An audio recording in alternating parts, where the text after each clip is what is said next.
Bonjour à toutes et à tous, Minute Courtois 45e. Alors la semaine dernière, depuis le Canada, je vous avais fait part de notre voyage dans le cadre du 375e anniversaire de la ville de Montréal et des développements que nous avions vus là en matière d'infrastructures sportives. Je vous rappelle, investissement public considérable, mais surtout le sport, une valeur essentielle pour lutter contre des formes d'obésité et pour privilégier la santé. Mais je vous avais aussi dit, je reviendrai la semaine prochaine sur l'immigration et sur en fait les conditions d'immigration. Pourquoi? Parce que nous avions déjà eu quelques rendez-vous, mais pas encore avec les responsables officiels du Québec en matière d'immigration. Comment est-ce que cela s'organise au Canada?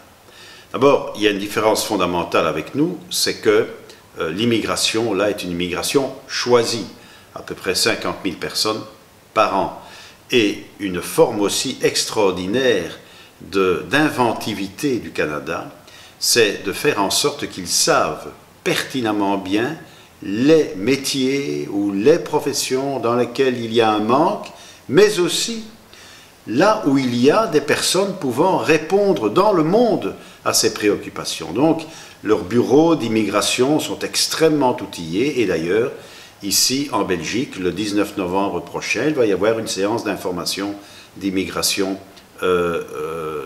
ici à Bruxelles pour immigrer au Canada dans des professions bien établies. Il y a une chose néanmoins qu'il faut souligner, importante, sans doute la plus importante, c'est que toute personne qui rentre sur le territoire du Québec est une personne qui va adhérer à un principe commun de vie ensemble et surtout de respect de nos valeurs démocratiques et de nos valeurs. Chose que je souligne depuis des années. Les personnes qui ne veulent pas s'intégrer dans ces valeurs n'ont pas à venir, puisqu'elles partent du principe qu'elles ne veulent pas venir s'intégrer à ces valeurs démocratiques essentielles. C'est la politique que je mène depuis longtemps ici, à la ville de Bruxelles maintenant. Vous savez, j'ai un certain nombre d'exemples à cet égard. Ce qui ne veut pas dire qu'au Canada, tout va bien, puisqu'il commence à avoir aussi, de la part de pays limitrophes, une immigration non désirée. Et là, les sanctions sont extrêmement sévères et extrêmement rapides. Je pense que cette politique d'immigration canadienne est une politique, évidemment, qui n'est pas la même que la nôtre, puisque géographiquement, ils ont un avantage. Il faut arriver au Canada, il faut traverser l'océan.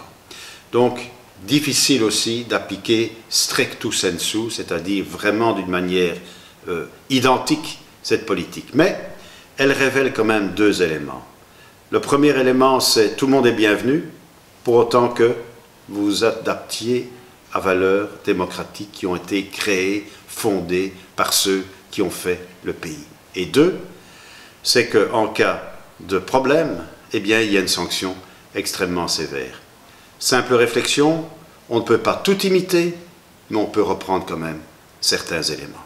Ciao, à la semaine prochaine, bon week-end.